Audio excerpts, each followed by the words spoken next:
We just spent the last few days exploring Maui's west side, the rugged, untamed coast. We drove all the way to the Ohai Trail where the road starts to get narrow and the cliffs are steep, and then worked our way back south.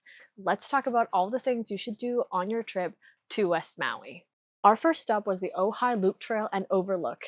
It's a relatively easy 1.2-mile loop that offers some of the most dramatic coastal views on the island. Because it's located between mile marker 36 and 37, you're far away from the resort crowds, and it was very windy while we were there. Since it had rained recently, there was some mud on the path. We were on the lookout for an endangered Hawaiian plant, the Ohai, which is where the trail got its name from. But the dominant plant that you'll see everywhere on this trail is the ʻUlei. If you don't want to do the longer trail, there's also a short 0.1-mile walk to a viewpoint. Best for those who want to see a view but aren't able to do a longer trail. Plan for 45 minutes if you are going on the longer trail. We took a right at the fork to save the views for the second part of the trail, but you could alternatively walk left at the first junction, take in all of the views, and then just turn around. Just a short drive south is the famous Nakalele Blowhole. Parking is now paid via a QR code system. The hike down to the blowhole is short but steep and rocky. You can walk as far down as you like. Some people seem to be right up at the blowhole. You can't control nature, so don't turn your back to the ocean and don't stand in between the blowhole and the ocean, and avoid all of the wet rocks that you see. A sudden swell can be really dangerous.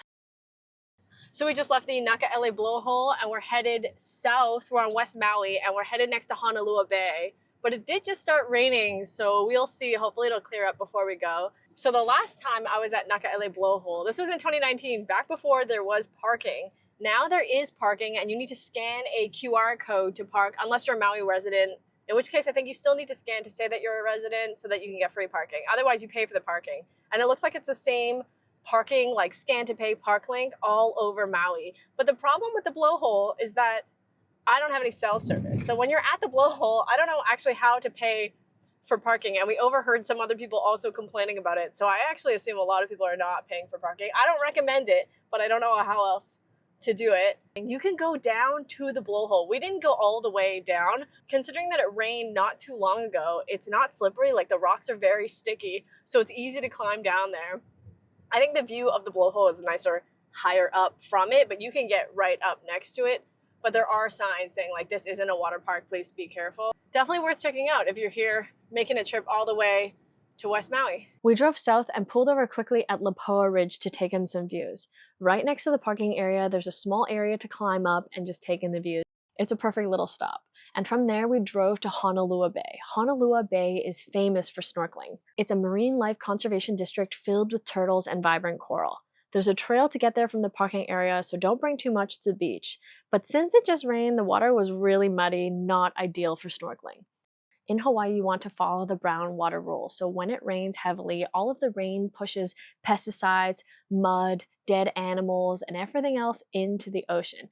Aside from really impacting the water visibility, this also attracts predators like sharks to the shallow areas. It's best to just stay out of the water when there's a brown water warning, because you don't want to get any of the bacteria that's been washed down to shore, but also, what's the point of snorkeling if the visibility is going to be poor? The walk through the forest to get there is worth it, even if it's not a good snorkel day. So we're at Honolulu Bay. Honolulu Bay was the next stop on our West Maui tour, but unfortunately the water is very muddy, so we're not going to be snorkeling here. But we just came down to check it out. The noni trees here are massive. I've never seen some so tall.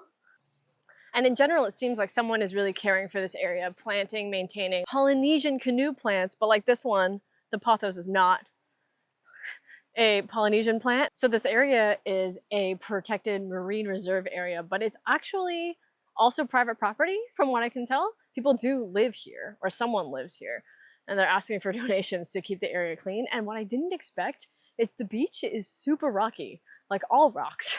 Big boulders. Yeah, huge boulders. So I think it's probably great for snorkeling on a clear, good day, which isn't today. And we did meet a guy who was walking in with his surfboard, and he said the surfing was also great.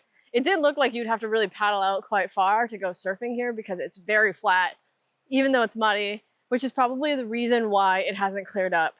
It's a little bay, it's protected, there's a river still running into it, and there just isn't enough wind really to clear it up. So don't come here immediately after it rains. It's been like 2 days since it stopped raining, which is not enough. Whoa. this? And I just found a mango. Moving south into the Kapalua area, we parked to walk the trail to Dragon's Teeth. These unique jagged spires of lava were created when one of the flows from the West Maui Mountains met the wind and waves of the ocean, pushing it up to look like teeth. The trail here is part of the Kapalua Coastal Trail, which is about 1.7 miles long and connects several of the area's most beautiful beaches like D.T. Fleming and Kapalua Bay.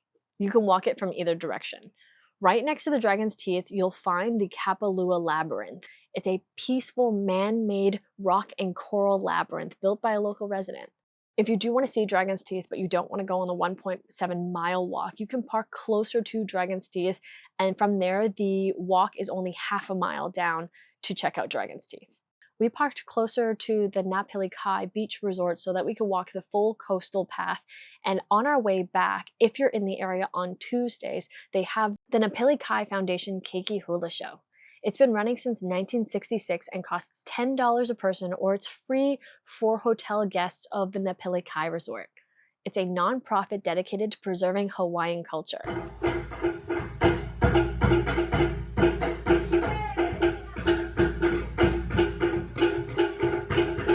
And that's our visit to Tahiti, folks.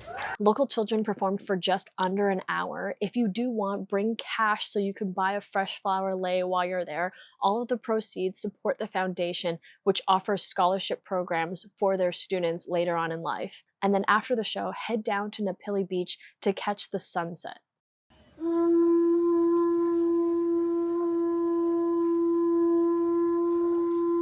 Or if it's not a Tuesday night or you don't want to see the show, head a little further south down to Black Rock, right in front of the Sheraton Hotel.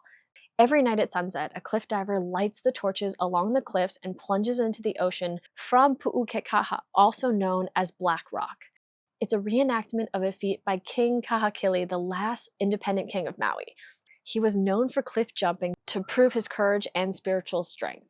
In Hawaiian culture, Black Rock is also considered a soul-leaping place. Here is where spirits go to the next world. It's a powerful, beautiful way to close out a day of exploring West Maui. Thanks for coming along. Don't forget to check out the snorkel report if you're planning to snorkel.